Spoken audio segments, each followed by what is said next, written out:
Halo and welcome back teman-teman netizen atau warganet yang saya hormati semuanya. Di konten terbaru hari ini, saya ingin membahas dua pertandingan dari Piala Dunia tahun 2026.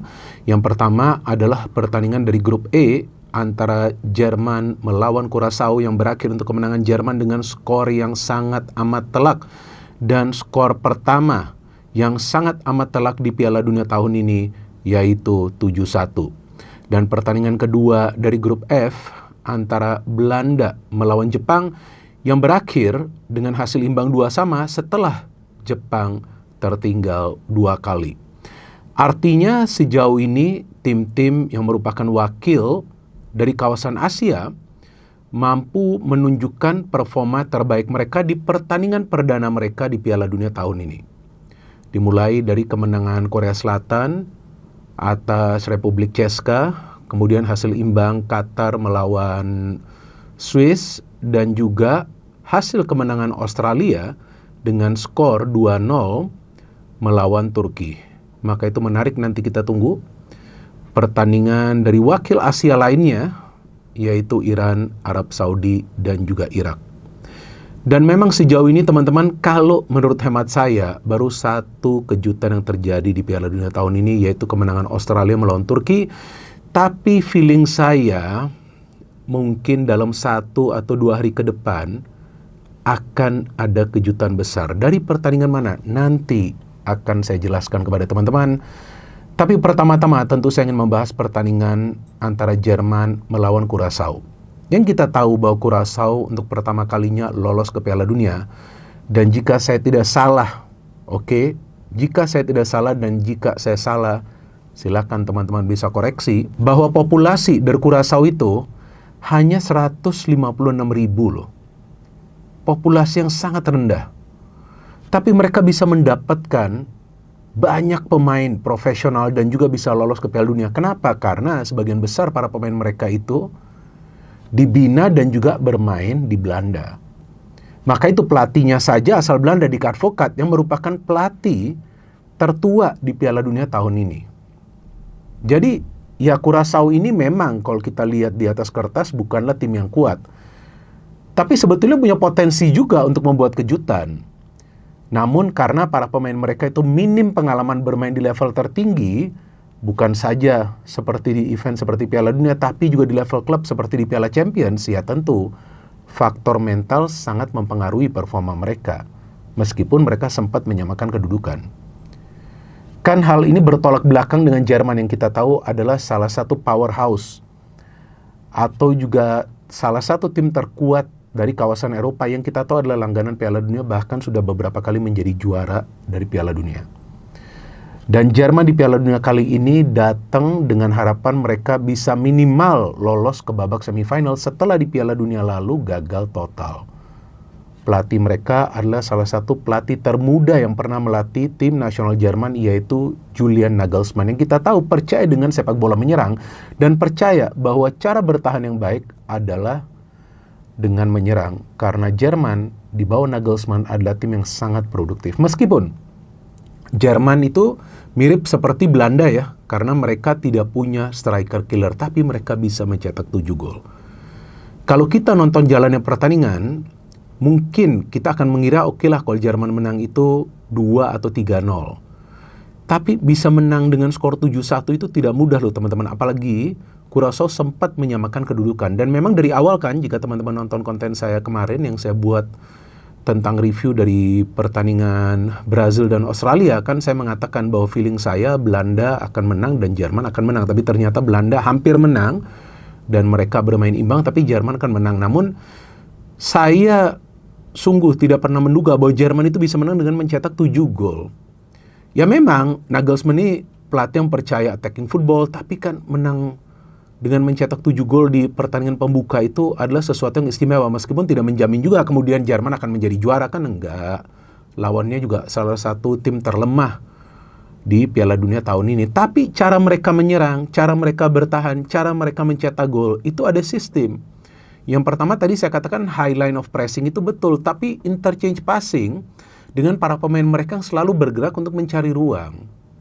Sehingga jika teman-teman perhatikan, terlepas dari satu penalti yang Jerman cetak melalui Kai Havertz, Tapi sisa 6 gol itu melibatkan kolektivitas di antara para pemain Jerman, mengandalkan passing-passing pendek, through pass, crossing. Bahkan ada 1 gol dari corner mereka bisa mencetak. Dan bagi Curaçao sih, kalau feeling saya mereka sudah masuk ke Piala Dunia saja sudah merupakan sebuah keberhasilan yang sangat luar biasa.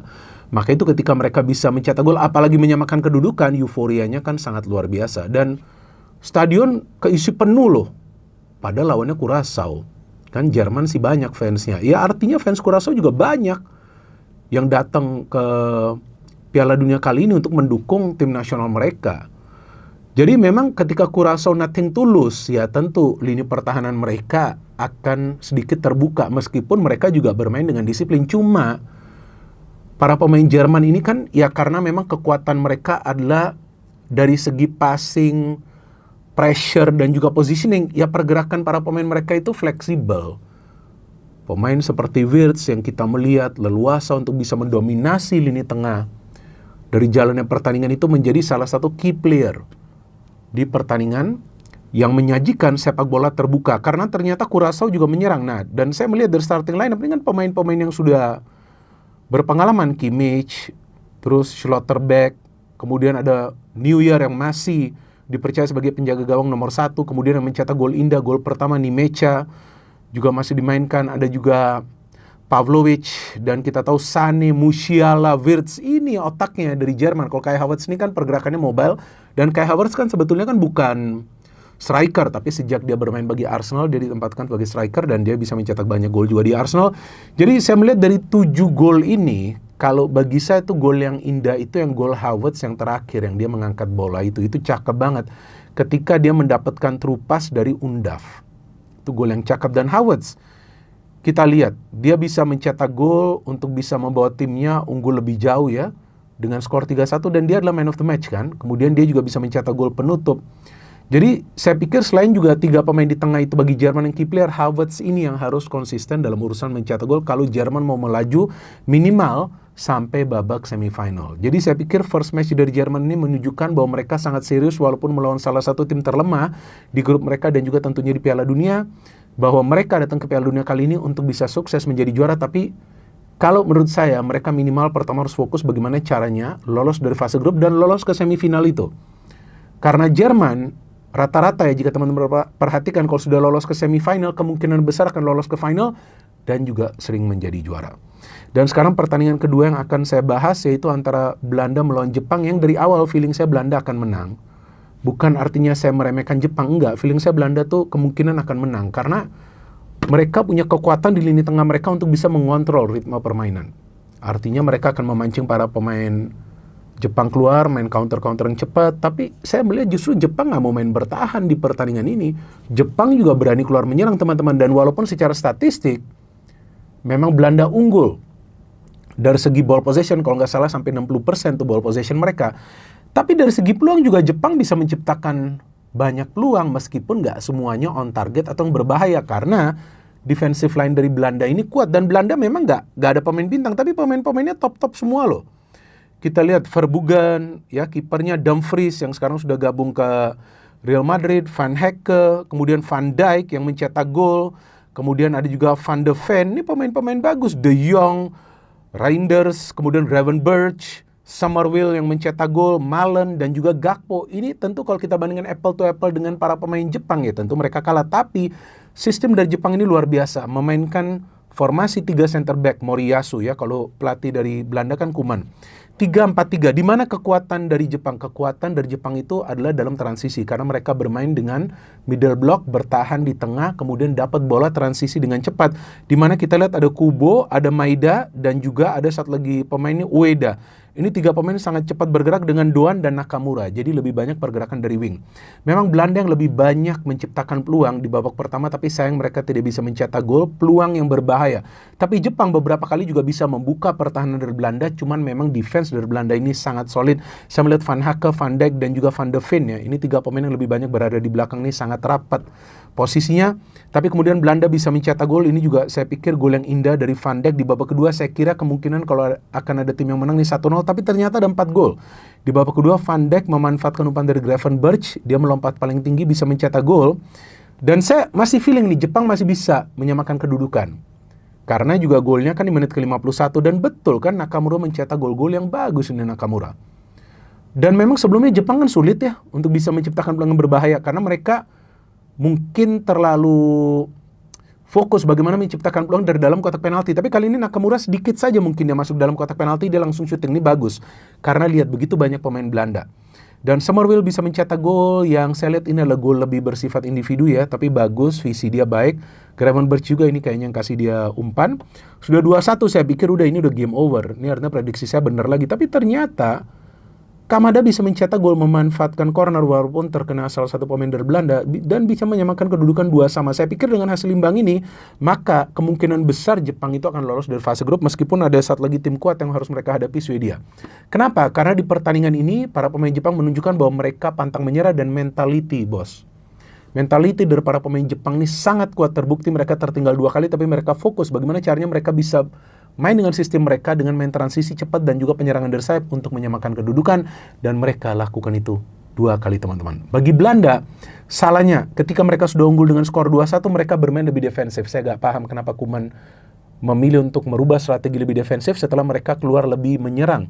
Mulai dari babak pertama, itu yang memberikan ruang dan waktu juga bagi para pemain Jepang untuk comeback meskipun comeback mereka adalah dari corner.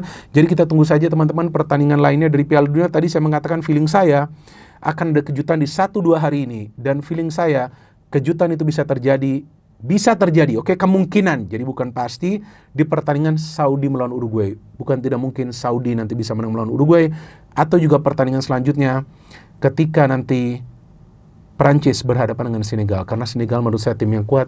Pantai Gading juga kita tahu menang ya, cukup baik.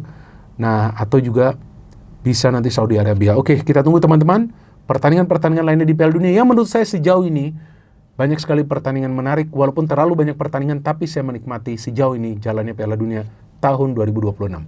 No hate, no politics, only football. Salam sepak bola.